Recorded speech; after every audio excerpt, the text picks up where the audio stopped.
So we talked about, we use the notation of hat to denote the estimate, and the notation of not here to denote its a priori estimate. So this way, we can update our parameters using an arrow-based method.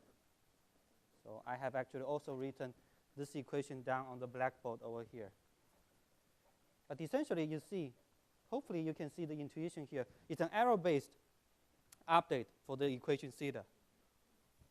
And then more generally, this is something that we also know.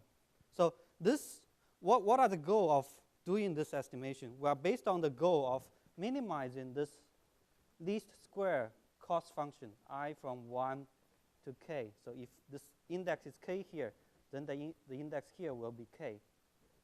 So we are estimating to minimize this quadratic cost function. Okay? And we solved this problem last time. You saw that this solution of the problem equals this inverse and then summation of phi I minus 1 to yi, I from 1 to k. So this is what we solved. And then we discussed this solution requiring the inverse computation can be equivalently solved by this recursive update equation. Last time we denoted this as F. This is the matrix F called the adaptation gain. Okay? So now, think about the cost function here. Think about the cost function here. You see, all the arrows from 1 to k, they are weighted equally. So by that I mean, if you write out the function k,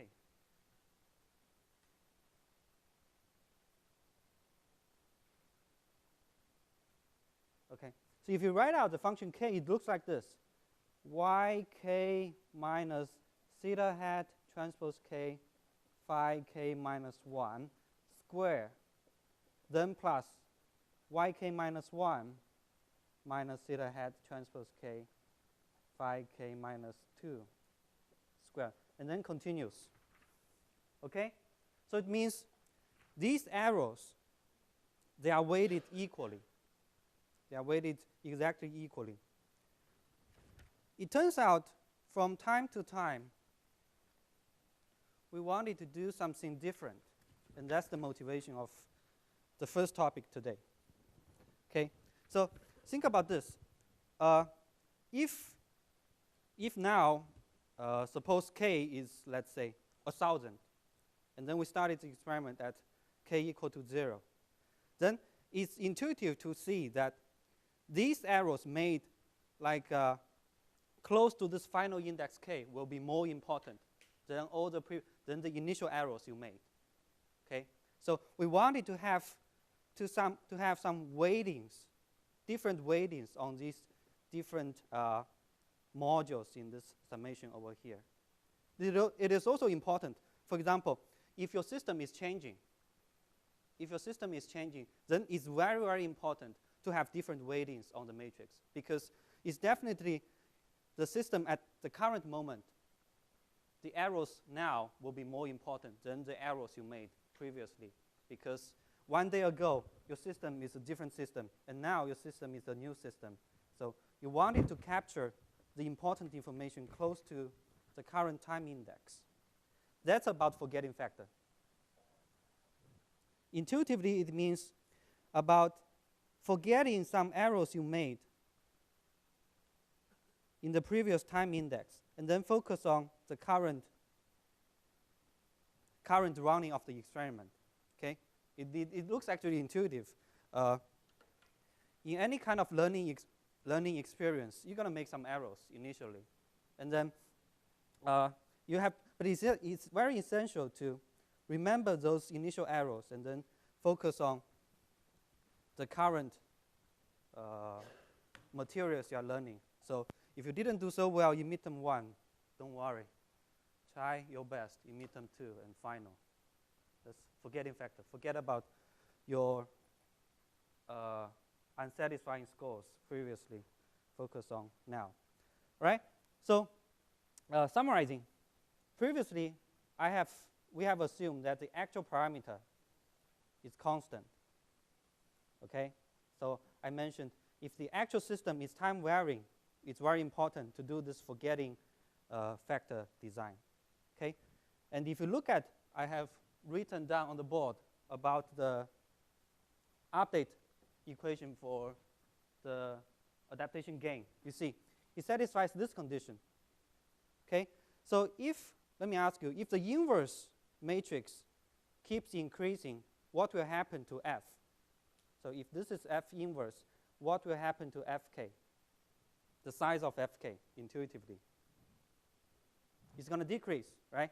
So what that will mean, if you look at this, let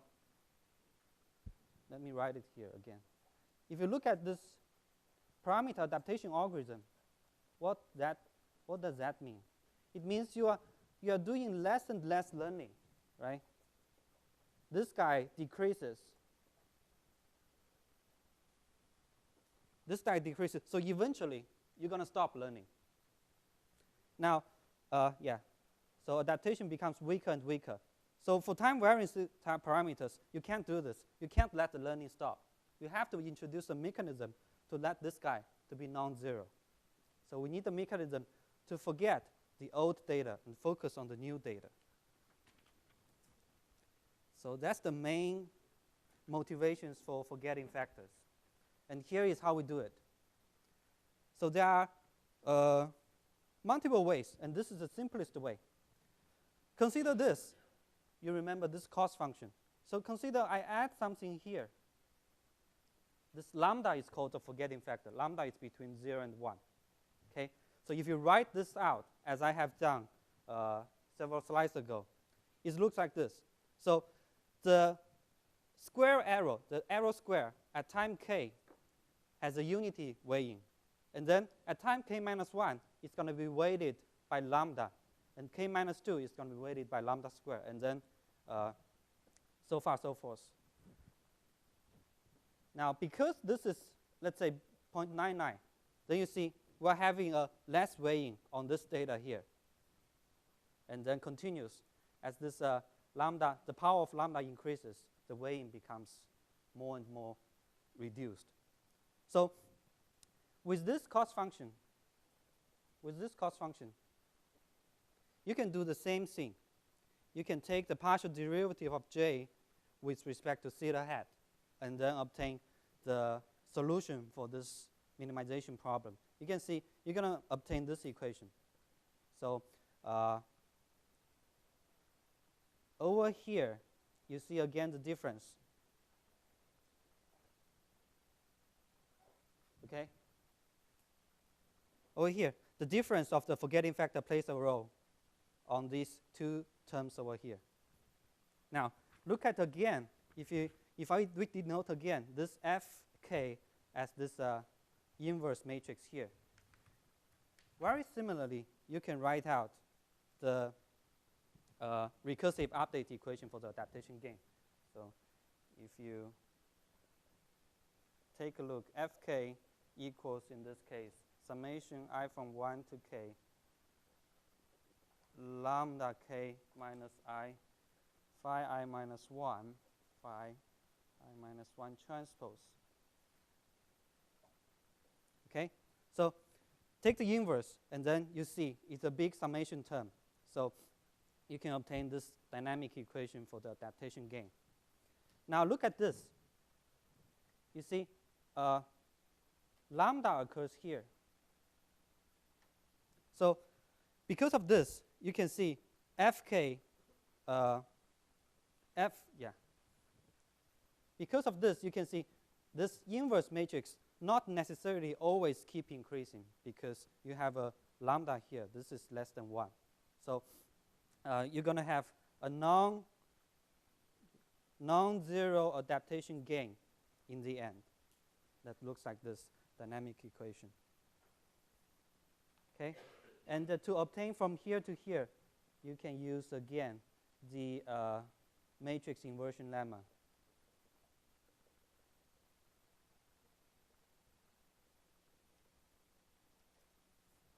Okay, so you can do that as an exercise. But the central part is the motivation that the forgetting factor, how it plays a part in this new cost function. Okay, so previously we have made, in this slide over here, I said this is the most simplest case.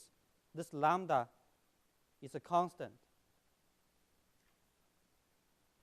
We can, of course, do more flexible design and make lambda as a time-varying factor over here.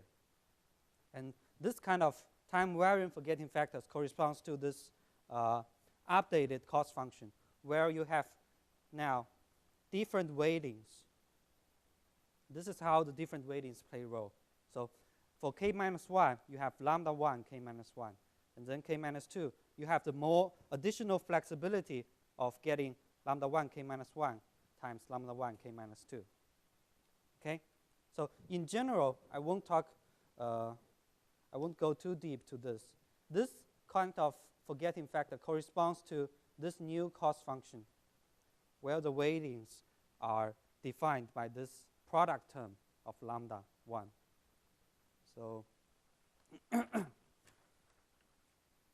this is a slightly more flexible forgetting factor. And in general, we can have this. 1 forgetting factor and 2 forgetting factor. We can have combined. So this is essentially for a combined weighing of the adaptation gain over here.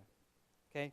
So now you have a weighing for the previous data point, and then you have a weighing for the current additional information added to the forgetting factor, to the adaptation gain. Okay?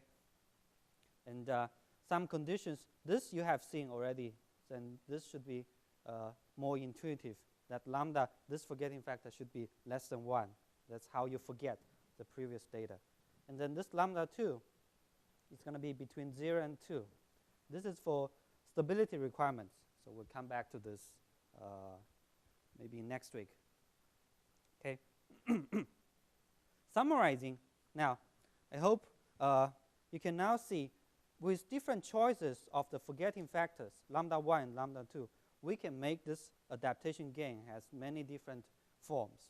But essentially, if you look at this, look at some of the three basic choices we made. It should have its intuition here. For example, when we set lambda 2 to be 0 and then lambda 1 to be identity, what will be the form of forgetting factor for the adaptation gain? It's going to be fk plus 1 inverse equals fk inverse. So it doesn't change. It doesn't update. We're going to have this is called constant adaptation gain update. So we keep on learning in this case. And then if we have lambda 1 equal to 1 and lambda 2 equal to 1, then we're going to have, I have written on the board, this is the least square adaptation gain. Okay. Now finally, if you have lambda 1 less than 1 and lambda 2 equal to 1, then we have this least square gain with the forgetting factor, which we talked about. Yes?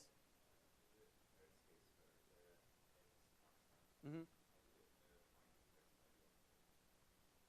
That depends on the actual system you are identifying. It depends on the data. So if that's a more practical problem. So usual way is to start with something small and then try to see whether it converges to the parameter you want. And then have a tuning process. Mm-hmm.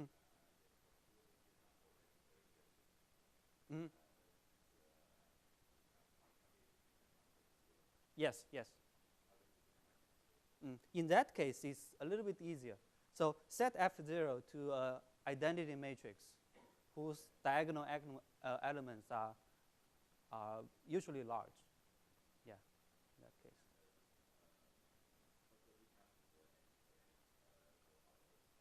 Mm. That's a good question. So it's exactly here. So I didn't intend to talk about this slide. So it's not actually not required. Here, it's talking about how we assign the initial values here.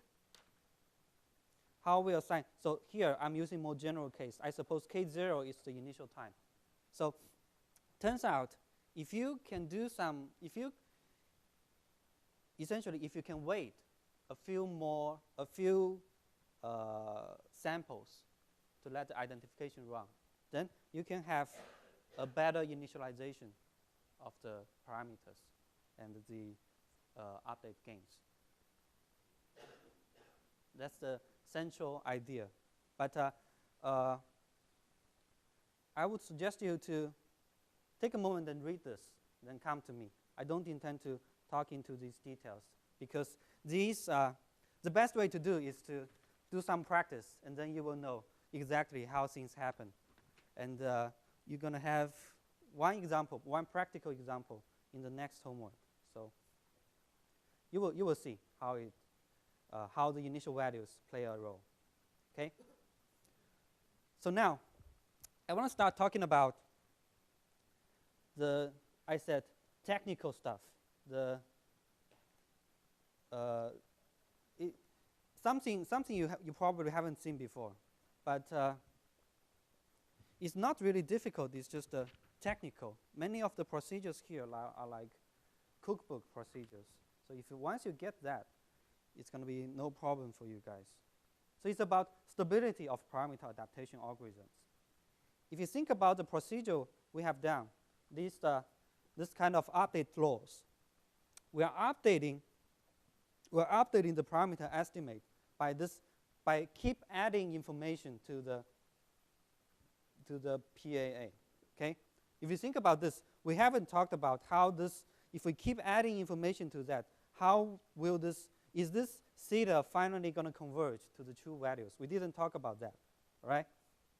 We haven't even talked about, so keep adding this information to that. We haven't even talked about whether theta hat will stay bounded or not. So this is something, this is the parameter convergence condition and the stability I'm talking about here. And this is a little bit different from what we see in transfer functions. There's no concept of poles and zeros here. But we have this stability problem. And this is what I'm going to talk about today. The tools we're going to use are mostly for this lecture, I'll be using something called hyperstability theory. But essentially, it's about some tools that is similar to Lyapunov-based analysis. It's going to just give you the stability conditions. Okay. Okay. So here is how I will be discussing the contents for today. So I mentioned this is a hyperstability theory. It requires some introduction of new concepts called passivity. And then after doing that, I'm going to talk about the main result. So if after introducing this main result, these procedures are like what I said, cookbook procedures. So just do what these procedures suggest, then usually you will get the result, right? This hyperstability theory is some history. Was discovered in the same time, independent from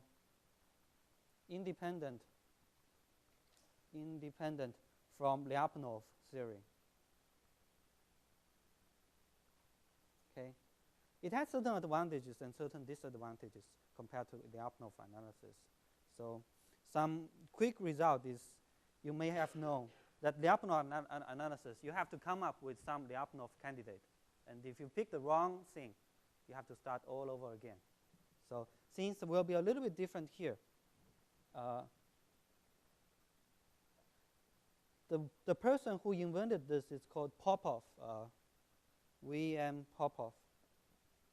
Okay, he was actually a visiting scholar, visiting professor in the WE department at UC Berkeley and Stanford in the years of 1960s. So he was here for a short moment, but he retired from University of Florida in 1993. Okay. The main framework of the hyperstability theory invented by Popov looks like as follows. So I have drawn a figure on the blackboard, which is essentially this figure, figure 1. And we'll be using this figure 1 again and again during the discussion of this lecture. So suppose you have a feedback system where this feed-forward path is a linear time invariant system. And this feedback path is a nonlinear system, is a nonlinear block. For example, some examples of nonlinear block. Let me see. For example, nonlinear block. If this is the output of the nonlinear block and this is the input, nonlinear block can simply be like this. Okay. So the hyperstability theory says, under what conditions of the nonlinear block and this linear block can we guarantee that the state of this linear block, if I call it X, will have nice behaviors? So either it converges to 0 or stay bounded. So that's the central message, central content of this hyperstability theory. So in the next few slides, I'm going to talk about, so if we parameterize the linear time invariant block as the state space realization, either in continuous time or in discrete time, I'm going to talk about what conditions has the LTI block need to satisfy to have this nice behavior in X, and what conditions will this nonlinear block have to satisfy for nice behaviors in X. Okay? I'm going to start with this bottom block, this nonlinear block. And the concept I mentioned, we're going to have some new concept. New concept we have to go through is this called passive systems. Okay? Here is the definition of the passive system.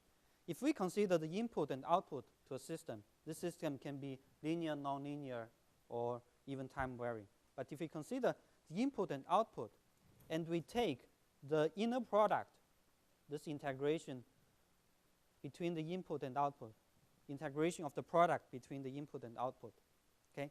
If we can guarantee that this product will be larger than or equal to some values, some constant values for any type of final time in this integration, then this system is called passive. I'll talk about the intuition very soon, but before that, let me finish mentioning this discrete time version. So discrete time version, integration becomes summation, and everything else is the same. Okay. The intuition, let me talk about the intuition now. The intuition actually comes from the energy conservation. This concept of passive systems originally was very popular in EE, electrical engineering, where they have to analyze circuits, the energy flow in the circuits. So over there, you can see this part, this product between input and output is the work, okay? It's the work supplied to the system. For example, if you have for a mechanical system, your input is usually a force input, and the output may be the velocity or the angular velocity to the system. So what is F times V here for mechanical system? It's the power, exactly. So integration of the power is the work supplied to the system. Now, because of energy conservation, the final energy will always be less than or equal to the initial energy plus the power you supply to the system. So if this is satisfied, it's called a passive system. Okay?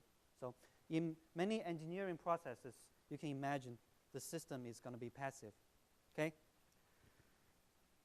Now, let me ask you one thing. Let me ask you one question. So we have seen this definition of the passive system. Let me ask you, if you have, let me say, input to the system, I call it V. The system has two channels. Let's say channel 1, channel 2. The system has two outputs, W1, W2. This is a system. Is this system passive or not? Or under what condition I need to additionally say about the passivity of the system?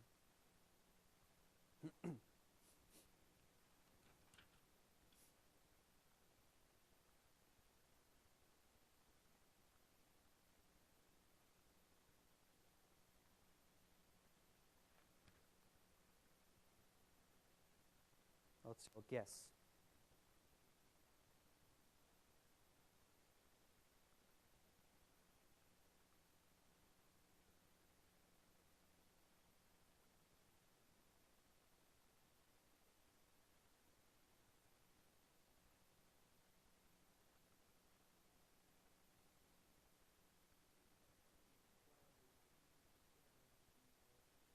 One of the two systems has to be passive, at least.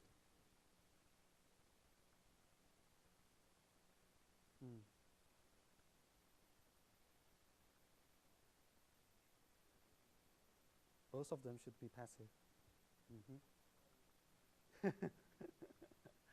So that is why it's tricky here.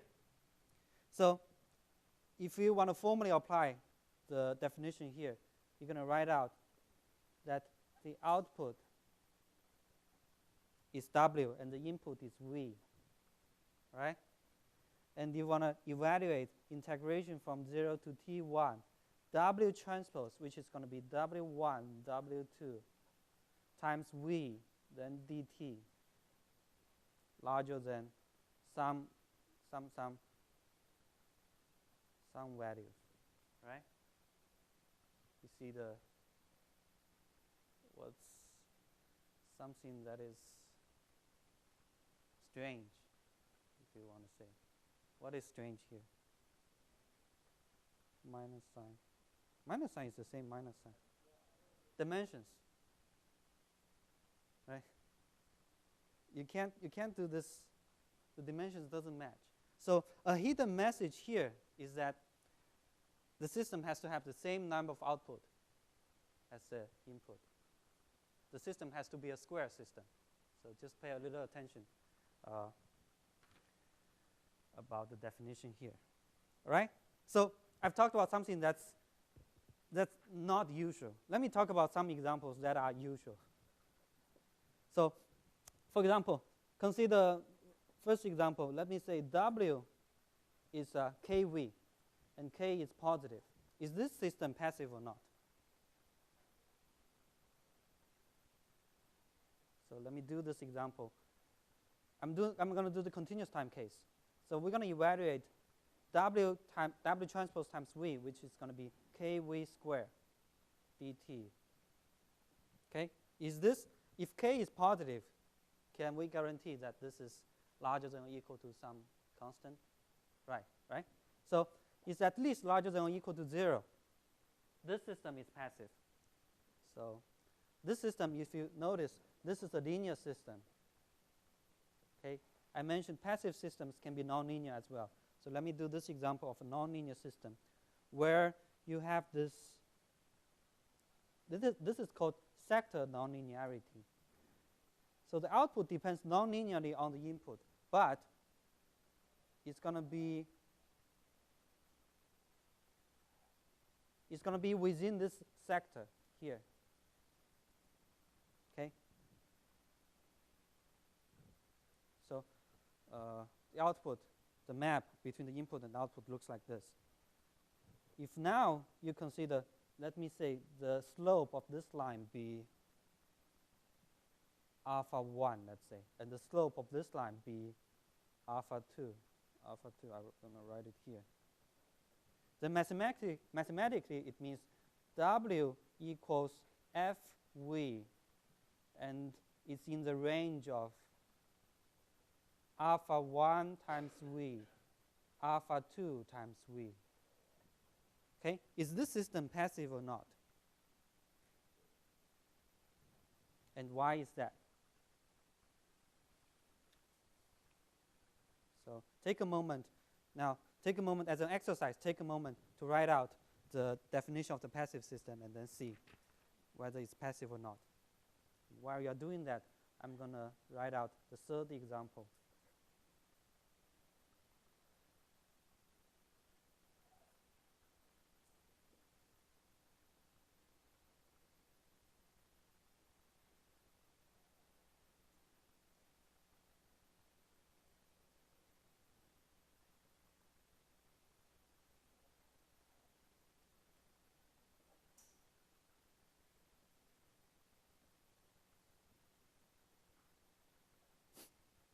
Okay? So is the second system passive or not? And if it is passive, what is the number that you can put on the right-hand side? 0. That's a very quick choice. Do you have a tighter bound? Slightly more tighter, the bound. Yes. So T1 alpha 1 V squared dt. This is the element. This is the more tighter bound on the right-hand side. Okay. So to derive this is actually pretty simple. So just substitute W equals FV in here, W times V in here. Then you see the lower bound of W is alpha 1 times V. So you can do this. There's a very, before I make more comments. So let me ask you again. Is this system passive or not? It is? Why?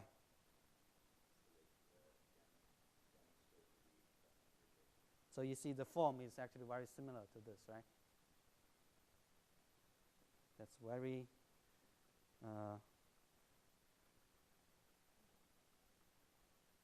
that's a little bit quick. The conclusion is still a little bit too quick. Yeah, you didn't even write it out. Huh? So the conclusion is this is not passive. Someone tell me why.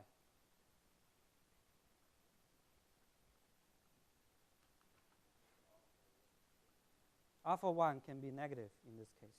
This is alpha 1, this is alpha 2. So the slope is negative.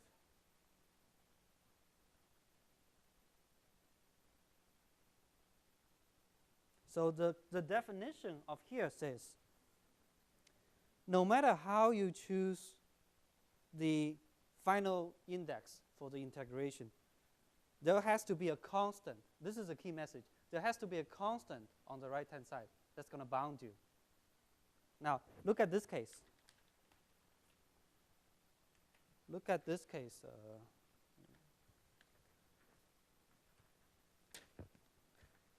In this case, you can do exactly the same thing. We evaluate W and V dt. Okay? You want to say if W, the lower bound is alpha 1, so you're going to have alpha 1 dt. Okay?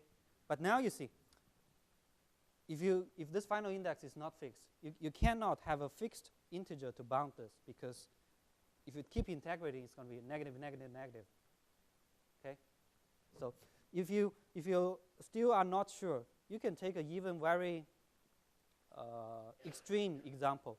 So I said W1 has to be in this sector bound. You can even try W equals alpha 1 times V. Okay? And this alpha 1, keep in mind alpha 1 is negative. Then the integration becomes exactly 0 T1 WV dt equals T1 alpha 1 V squared dt. And you keep on integrating a non-negative, a negative term. You won't be able to lower bound it.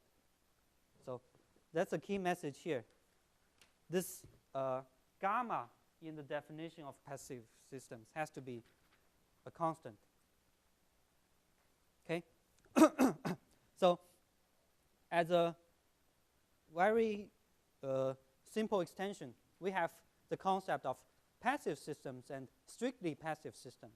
But the definition is actually pretty straightforward. If we say the system is strictly passive, it just means this inequality sign is going to be strict inequality. Yeah, this positive, this larger than or equal to sign is going to be strict. Okay, and more formally, this is how it becomes strict. So it's by adding several positive terms to this right-hand side. And this is the new lower bound of the supply to the system. This is usually called, this integration is more formally defined as the supply to the system. It's the work supplied to the system.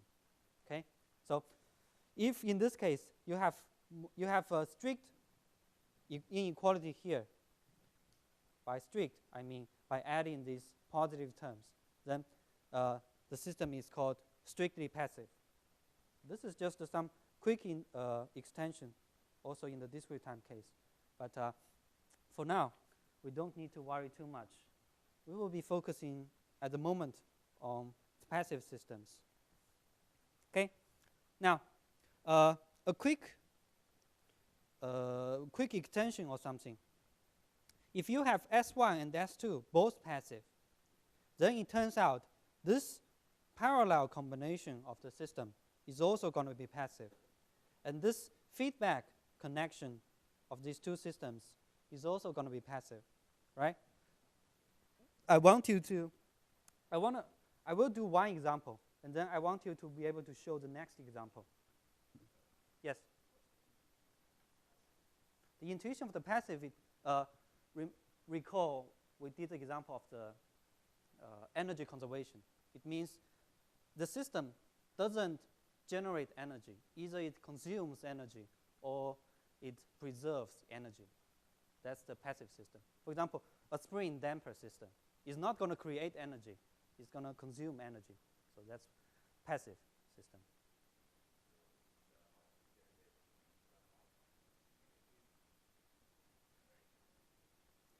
That's, yeah, in the example you saw, right? The third example, that's the intuition over there. Yeah. So, yeah. So why don't you do the second example here and show it's passive while I write out the formulas for the first part. Okay? Let me do it.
So have you guys figured out the second part?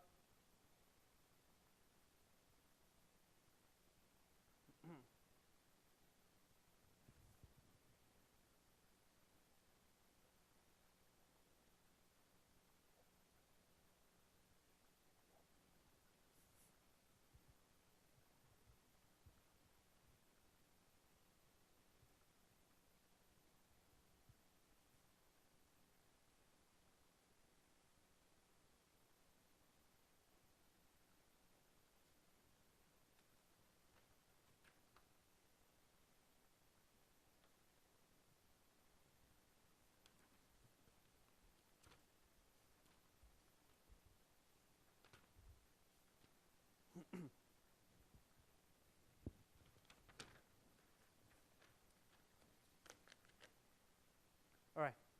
So if you haven't finished, let's do this together. Is the second system passive or not?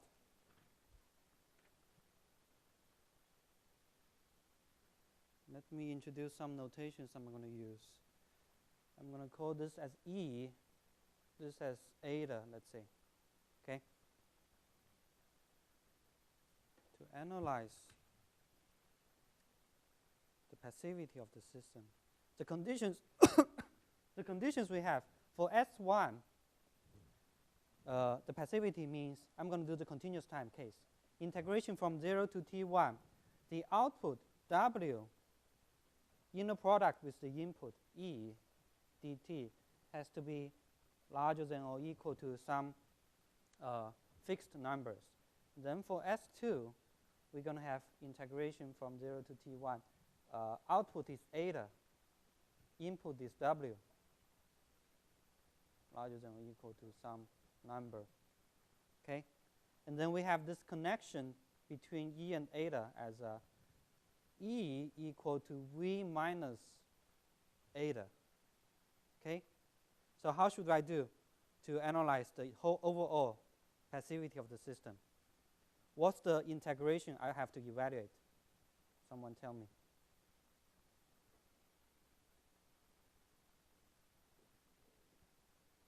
VW, right?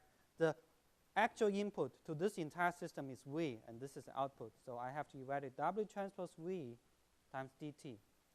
But W transpose V is going to be equal to W transpose V is E plus eta. Okay? So this guy equals integration from W transpose E plus W transpose eta. Now, what is the lower bound by looking at these two equations?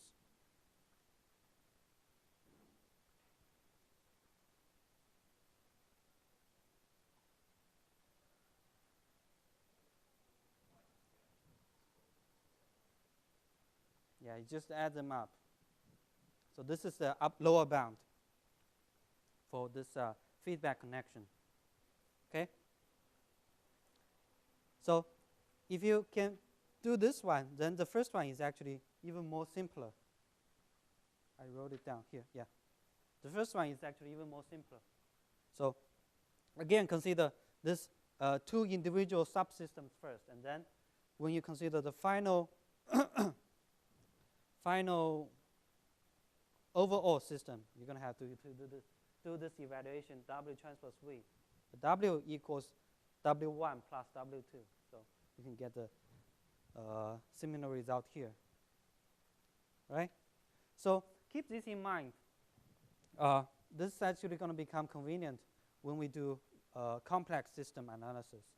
We will have larger systems built up from small systems. Okay? Finally, let me, after introducing the passivity theory, finally let me talk about the main result. We have mentioned the nonlinear system. We have mentioned figure 1, this overall picture of our stability analysis. Then definition of hyperstability means this feedback system is hyperstable if and only if there exist constants delta and gamma, which will bound, you see, the state will be bounded in this case, in continuous time case or in discrete time case. So there exists some constants to bound the states, the norm of the states. And then for all feedback systems that essentially satisfy this inequality. So for all passive nonlinear systems, okay, because of the person who invented this theorem, this inequality is also called Popov inequality. Okay, so basically now you see it's giving us conditions. I said under what condition this system has to satisfy to make the overall system behavior looks nice. Now you see the condition for this guy is it has to be a passive system, or in other words, it satisfies the Popov inequality. Okay, so if this is satisfied, then hyperstability is giving us the definition of hyperstability. It's saying it's possible to have some nice behavior for the linear system. And you see the behavior here. The states are bounded. Okay. Now, extending the result for asymptotic hyperstability, it just means the state is going to converge to 0. So this is an extension of the theorem of hyperstability. This is a discrete time case. In the continuous time case, or in the continuous time case, you're going to have t go to infinity, xt equal to 0. Okay? So you see, hyperstability is the type of stability for this particular structure of feedback systems. It focuses on doing this kind of analysis, which turns out will be very important for our parameter adaptation algorithm. Okay? Now, the two theorems about the hyperstability result. The feedback system in figure 1, I have mentioned what is figure 1 over there. It's going to be hyperstable if and only if the nonlinear block satisfies the Popov inequality, or in other words, it's passive. And then the LTI transfer function, we have a second condition called positive real. I'm going to talk about what is positive real in the next slide. Okay. And asymptotic hyperstability means we have strict positive real for the linear time invariant system. These are the main results. And then we're going to analyze these two results in the remainder of the lecture. Before doing that, let me give you some intuition first. So you have seen the intuition for passive systems, means it doesn't generate energy. It preserves or consumes energy. The idea of strictly positive real means this. Let me redraw this feedback connection.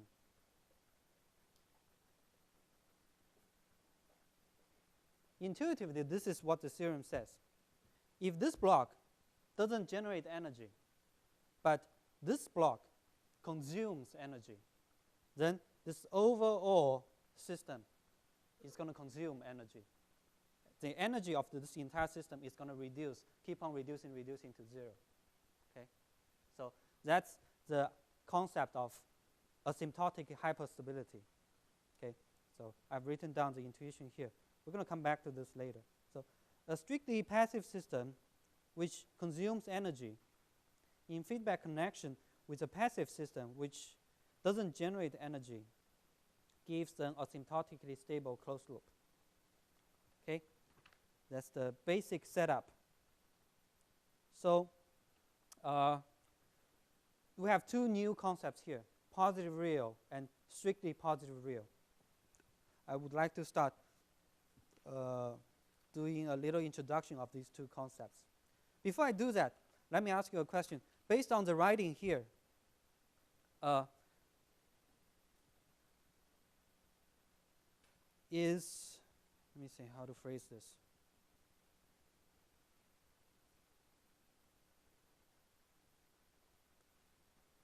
based on the, how to phrase, based on the writing here, let me ask you, can a nonlinear system be strictly positive real? Question mark. Can a nonlinear system be strictly positive real?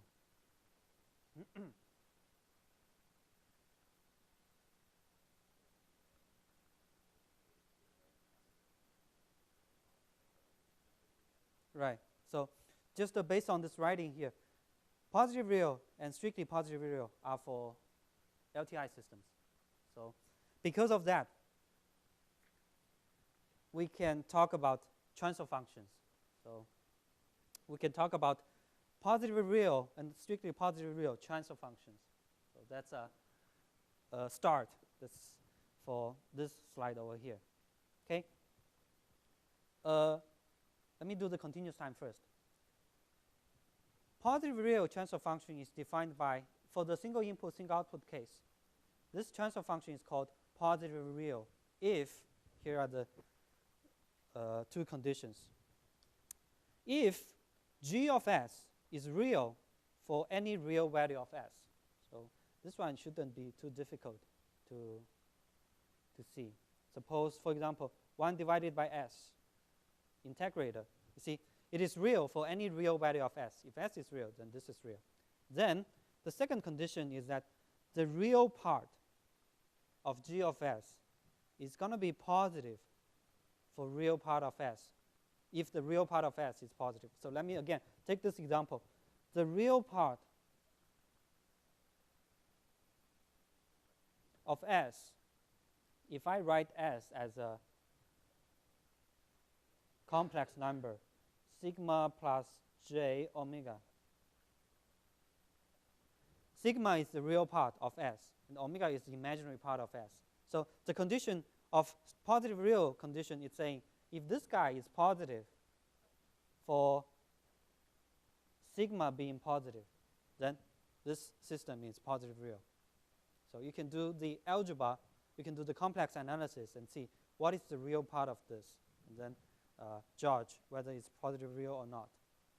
Okay? So immediately you see this definition is not very convenient because you have to do this, you have to take these two steps, and these two steps are not necessarily easy to do for complex systems. So it's intuitive but not very practical. Equivalently, we're going to be using these three alternative properties of positive real systems. The first one is this. Basically, it says it doesn't have unstable poles. So g of s does not have any pole in the right-hand side of the imaginary axis. The right-hand side of the imaginary axis. Okay, so no unstable poles. And the second property is that any pole, if you have marginally stable poles, then these poles, they don't have repeated marginally stable poles. Okay, this is the first statement. And then the associated residual. So residual is defined by this. If you evaluate this, limit, the residual is defined by the limiting value of this guy. So the residual is going to be non-negative. Okay, that's the second property. The third property is that for any omega in R, where s equals j omega, not being a pole of this guy, then this part, the real part of gj omega has to be non-negative. I want to make a distinction between this and this. What is the difference between these two properties, property 3 and this property here?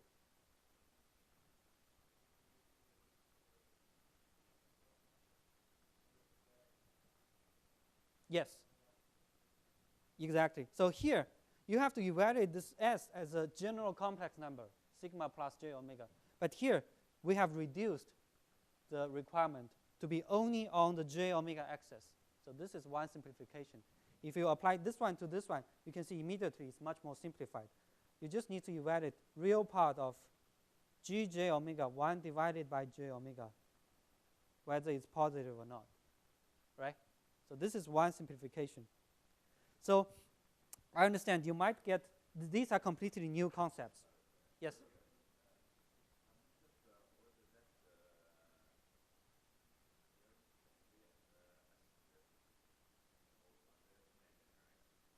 You mean this example?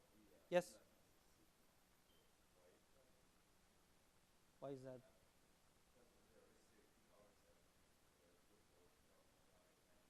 Mm-hmm. You mean why these two are equivalent? It's probably going to be taking too much time to discuss these two. But let me give you the intuition and then see. So for certain applications, not for certain, for in some after some mathematical analysis, it turns out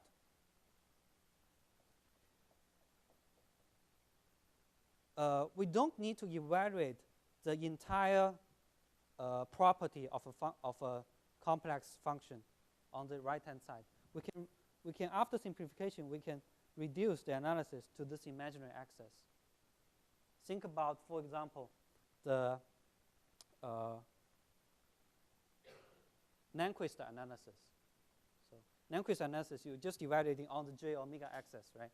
So turns out after some mathematic calculus and algebra, we can do that. And this is these two.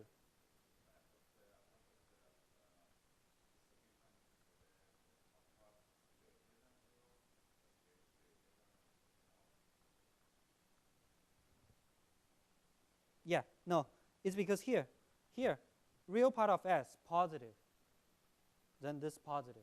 Here, the real part is actually 0. Yeah. So these definitions are a little bit dry, but the picture is pretty easy to see. So I'll talk about this picture later, very soon. But let me now finish up the definition first. Positive real, and now strictly positive real. Strictly positive real is a little bit more strict condition than positive real. It's defined as follows.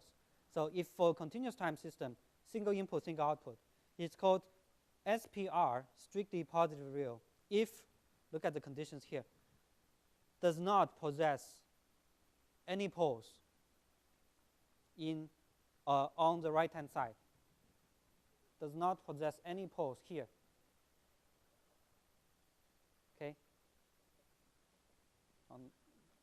On the right-hand side of the imaginary axis. So essentially it's saying all the poles have to be stable, first condition. And then the second condition is this.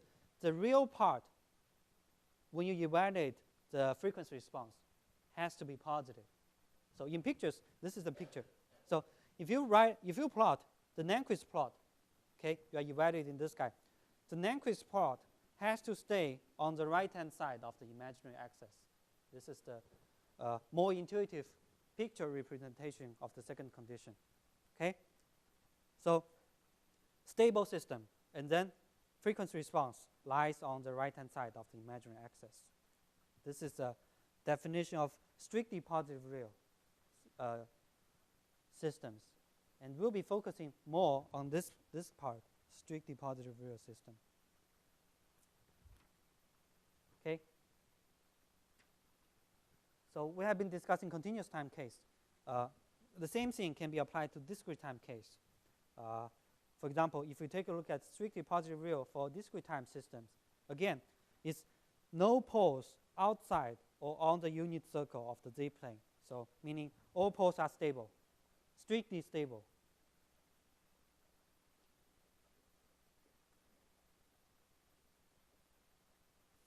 Okay. Second one is the real part of the frequency response has to be positive. So you can again plot the Nyquist plot and see. This is a strictly positive real. And positive real is a little bit relaxed condition where you can have this non-strict inequality here. Okay? And you can have marginally stable poles. poles on the unit circle. Okay. Again, we'll be working on SPR, strictly positive real systems, for the moment, for the majority of our analysis. Let me do some examples after introducing these new concepts. First of all, constant. If the system is a constant, you see, what is the pole of the system in this case?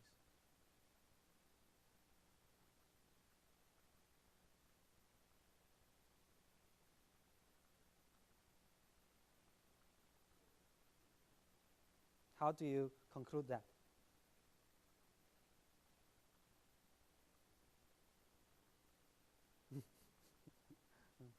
But actually, the system doesn't have a pole. Is what's the order of the system first? It's 0, right? A system will have pole and zeros only if it has first order system, second order system. Okay, so it doesn't have a pole. What about the frequency response? What is the frequency response of this guy? Just C, right? Frequency response, G, E, J, omega is just C. So if C is positive, then this is SPR. So in another word, what about if I do another,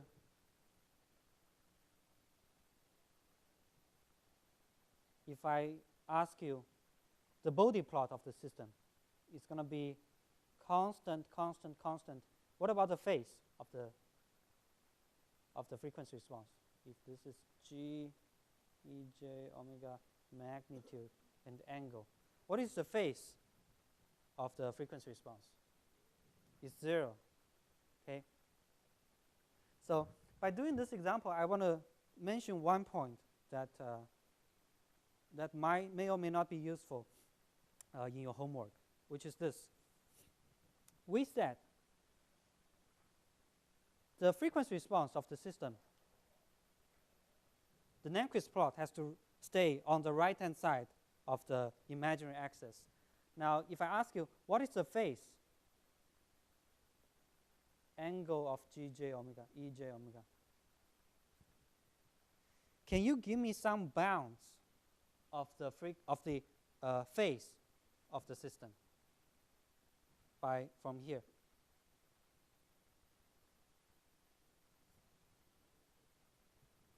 Minus what? Plus or minus 180. Plus 180 is here. Minus 180 is also here. Plus or minus 90. So that's the exact answer for this guy. So for positive real, strictly positive real systems, its phase has to stay in this bound by looking at the Nyquist plot over here. Okay, so you can see the maximum phase of this frequency response is probably somewhere here. Okay, so this angle is less than 90, and this angle is less than is larger than negative 90. So this is the phase range. So here, if you see a Bode plot instead of a Nyquist plot, you should be able to tell whether it's strict SPR or not. Okay. Now the second example, which the second example is a first order system. The pole is at 1, is at A. The pole is at Z equal to A. And if A is magnitude less than 1, then the pole is going to be stable. You just need to evaluate the real part of the frequency response.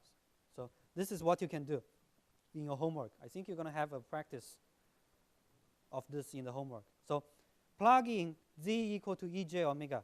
Yeah, maybe I should write additional step. The real part of this guy is going to be G Ej omega plus G E negative J omega. Okay? This equals this guy. So here, 2 times the real part equals this times this, because this guy is the complex conjugate of this guy. So then plug in z equal to ej omega in these transfer functions. The first part, this is g ej omega, and this second part is g e negative j omega. And then do the complex analysis and see whether this guy is positive or not. Okay? So it turns out this guy is not always positive. Someone can very quickly tell me why. At which, for example, at which value, at which omega is this, will this be negative?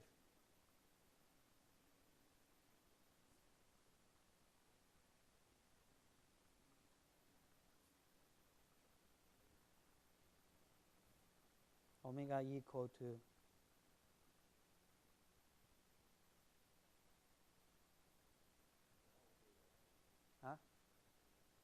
180 degrees, pi, right? If omega equals pi, this is -1, and this is negative, and this is plus 2a, so this is positive, all right? So immediately you can see this is not a positive real. And however, if you do that, if you have additional z in the numerator, this becomes asymptotically stable and SPR, okay? So you can do this as an exercise. And yeah, you can do this as an exercise, and you're going to have some more detailed understanding of this in your homework.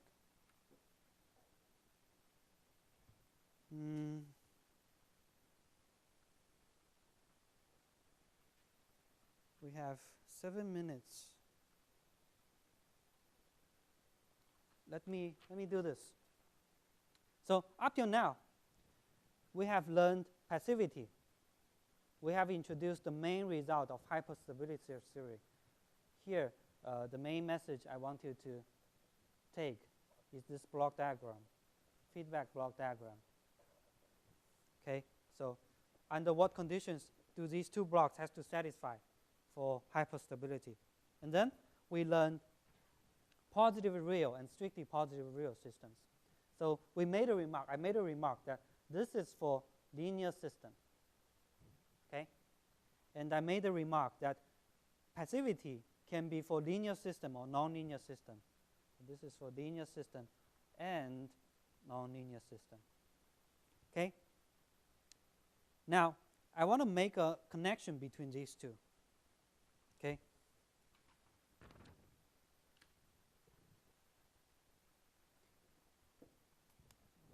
The conclusion is this. It's a slightly more technical conclusion.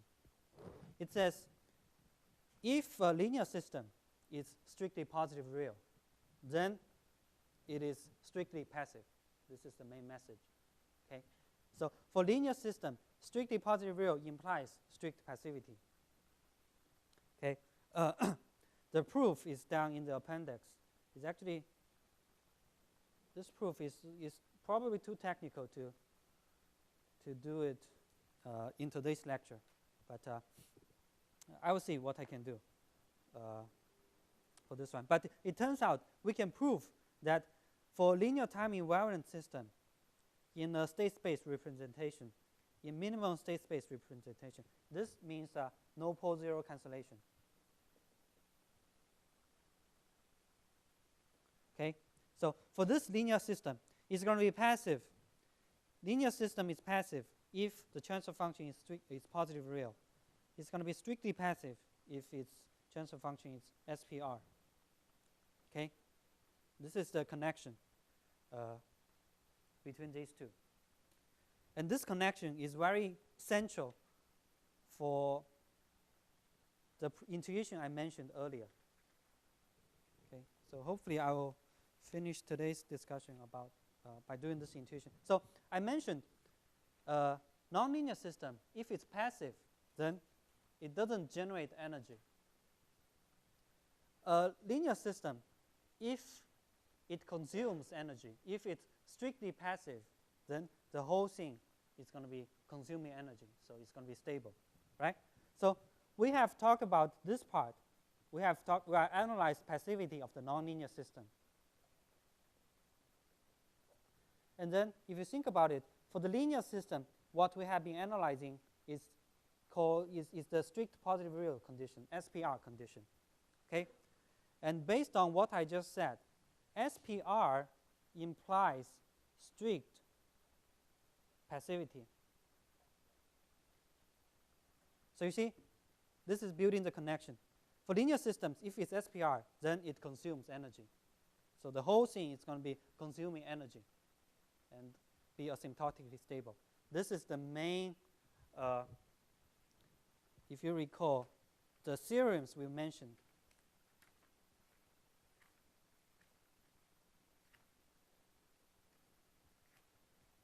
Here. What we just said is exactly the statement in these two main theorems. Say, okay, here, feedback system asymptotically hyperstable if and only if nonlinear block is passive, satisfies the Popov inequality, and the linear block is strictly positive real, or in other words, strictly passive. Okay, so these are the connections of everything we have learned up till now. Okay, so in the next lecture, I am going to use one example to help you understand the hyperstability theorem, and then apply this result to parameter adaptation algorithms. Okay, and this will be all for today. And as a reminder, next Tuesday will be the due date for your proposal.